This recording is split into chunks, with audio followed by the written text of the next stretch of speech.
What is up, everybody? Frosenzu back here again. I need to stop saying that. I hate saying it's Frosenzu back here from another video. It's always cringy to me cause everybody says, "Hey everybody, it's input, insert name back here with another video," and I just feel like it's like, "Oh brother, shut up. We know who it is. Damn it." I might just cut that out completely and just get straight into the reaction at this point because I just find that really cringy. Leave a like by the video, guys, or a dislike, depending on which one you felt towards the video. But do be honest. You can always type your opinions in the comment section as well. For this episode, we definitely had a lot more exposure with Kikyo than what we were getting before, because before, we were having some good, awesome Kikyo moments, but this episode, I mean, like, they really specifically, pinpointed it towards Kikyo. It was in a way directed towards her and Inuyasha, so it wasn't just from her. But it was her journey this episode. Inuyasha was not involved that much at all. Kikyo, of course, starts out, helping the village out. We see this old man. The old man, he's been through it, technically, when I say been through it, it's not as though he's been tortured all his life. This is a man, when I say been through it, I mean it in terms of he's been through life. He's been through life, and by the end of the episode, he's also been through death as well, although his death isn't quite exactly finalized. And I'll get to what I mean by that. The old man is definitely a character who I found very interesting. I actually really liked him. I felt he had a lot of potential as a character, or potential that he lived up to. Not only did he live up to that potential, but he's a character who I feel like I'm happy that he died. Like, I'm happy the way that they had him die, and I'm happy the way that they executed everything about him. So when I say potential, I don't mean as though it's like, he didn't reach his potential. I'm just saying he's a character who I wouldn't have minded if they had showed him a little longer. I just felt like he was a character who could have dropped a lot of wisdom down. And I even feel like he was enlightening even Kikyo to a certain extent. I feel like even Kikyo was learning from him as well. And you can't really say that about many characters where Kikyo is concerned. Again, I do feel like she's toxic. I do feel like she needs to develop. But she definitely is a character who, she's not a buffoon, she's been through life and death itself on her, herself. She has been through that, obviously. I don't want to say her death was finalized, because I don't think she went to heaven, I don't think she went to hell. I think she was just sleeping, which is why Inuyasha, the series, kind of confuses me sometimes with the concept of an afterlife. Is it an afterlife, or is it just simply nothingness? Like peace is what they say. Is it peace? Is it nothingness? Or what really is it? I'm pretty sure peace is involved, but is there an afterlife itself? I do feel like that's a really debatable topic within Inuyasha. From what I've seen in the series and from what I picked up from other people. But yeah, both his death and Kikyo's death are not really finalized. You know what I'm saying? What I should maybe attribute it to is the death has been. Imagine a death, right? The concept of death being like a package, that you're getting from FedEx, right? And my back is hurting. And imagine that that package, you bought it, it's on the way, but it hasn't reached the house yet. I feel like that's kind of what this old man is going through, along with Kikyo as well. And with this old man, he's done a lot of crimes. He's hurt a lot of people, killed people. I'm sure he's done even more crimes than what he even mentioned on screen. Or maybe he didn't go down that low. I'm sure you guys know what I'm talking about. But he's committed a lot of terrible crimes. He controlled a lot of his men to do a lot of greedy things. This is an old man who lived for himself. He lived very selfishly at the cost of other people, and knowing what he was doing on top of that. But until his older years, he started to realize, as he says, about what he's done and how it was wrong and everything pertaining to that. And now he regrets his actions. Kind of reminds me a little bit of Musashi himself. If you guys know about the tale of Musashi as well. But this old man, now what he's seeking in his older years is redemption for his actions. It's interesting to see the difference between an old man like him and an old man when you look at, sometimes, and even in real life. An old man, I feel like, who hasn't done anything wrong. It's debatable whether to say foolishly or not, but a lot of old men, I feel like, don't look for redemption. They look for ways to benefit their family after their death. This is an old man without family. This is an old man who lived for himself. He is his own child, and now he's basically trying to benefit himself after death and find peace as opposed to going down to hell. I just found it interesting that he doesn't know what Kikyo is like. He doesn't know what Kikyo has done, but I just find it interesting how he went to a woman who tried to send her man down to hell for basically, in my opinion, nothing.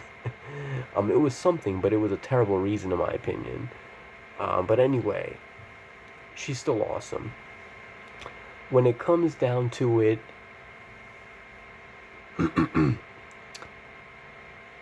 a lot of what this man was going through, I do feel like Kikyo can understand him, and Kikyo, even not understand, Kikyo's a priestess, so she should naturally be able to understand people. I feel like in general, I feel like a priestess is someone who is, in a way, even like a spiritual therapist, if you will. I'm sure it's not directly said in the series Inuyasha, but like, I'm sure at least the personality is supposed to kind of be like that. Now, with her, she's going to try to, of course, help him accomplish his goal, which is to achieve redemption and salvation through, I believe, maybe next episode. I assume so. It's not a to be continued necessarily, but I guess so, whatever.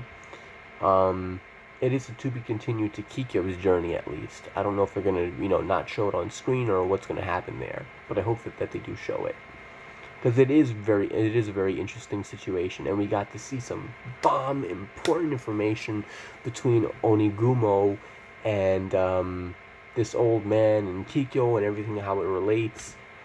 So basically Onigumo ended up being a douchebag, a little bit of too much of a smart ass for his own damn good. He was too much of a smart ass for his own damn good. And I feel like that personality of Onigumo even comes back to even Naraku. When he tried to escape Naraku. He's too much of a smart ass for his own damn good. Or at least he thinks he's smart until shit hits the ceiling. And then it's like, oh shoot, I fucked up. At least that's the impression that I get of Onigumo. He thinks things through, and he's smart, but he doesn't think things through enough. And he does, but when things, I feel like Onigumo, he doesn't come with a plan, I'd say D. He comes with a plan A, plan B, plan even maybe C, but he just doesn't come with another plan. He doesn't do that, and sometimes in life you need to be that way. Naraku is that way. Naraku is fucked up too. I'm just saying, Naraku has made some logical mistakes, but in respect to the series of Inuyasha and the message that they're giving throughout the series, Naraku is a smart man, relatively speaking to the series. He's a smart man. Very smart, probably the smartest character and the most evil in the series that we've seen.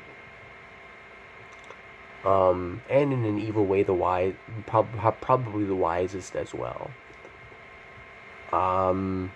Maybe not the wisest, but of the wisest, despite being evil. Because I do believe that you can be evil and still be wise. Now, this old man,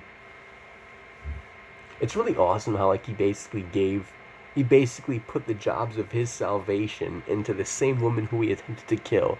And that's why, I'm not quoting him, but basically he's saying, God has a weird sense of humor. I basically just gave the person, in a way, Kikyo is the one offering him salvation. Kikyo is the one saving him after he had attacked her. Kikyo is the one doing that. Kikyo is the one forgiving him in a way. She's basically being his Jesus Christ, if you will. she's the one helping him. When he striked her down, again, very similar to Christ himself. But anyway, what I was saying here was,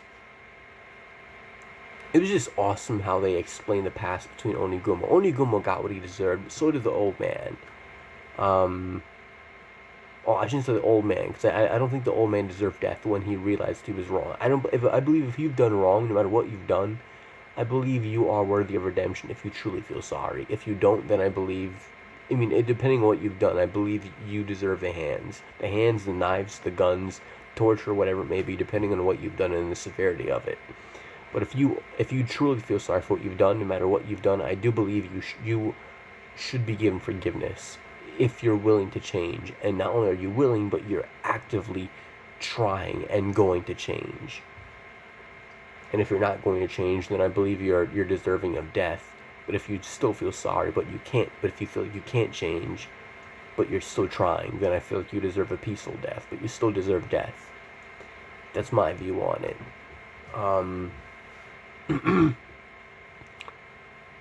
But the old man, when he was in his younger years, I do believe he deserved death. The old man, with his perspective, it was just very awesome to see that. I feel like I was being enlightened by him. Onigumo got what he deserved. Now we see how Onigumo even got into the situation with Kikyo. The old man, at first I thought he was what caused the whole series, but nah, he really isn't. I still think it's Naraku, because Onigumo played some fuck shit on the old man. So, yeah. It's interesting to see bad guy versus bad guy, but the old man was really cool though. We saw he was able to throw some hands, man. Even as a human, he was able to put two and two together and attack that demon and hold his own, which is pretty impressive. Not physically, but mentally and physically. Well, not physically, but yeah, just mentally. He was able to like deduce, well, if I do this to the eye, it'll eliminate the demon, or at least it'll give the demon a harder time. So he's a pretty smart old man. Anyway, I can't wait to see where I shouldn't say I can't wait to, because I'm gonna do it right now. So, but I am interested to see that. That's actually a better use of terms. I am interested to see where they lead this in the next episode. If you guys liked the video, please leave a like. If you guys disliked the video, please leave a dislike. And I will see you guys in the next reaction. Take it easy, guys, and peace out.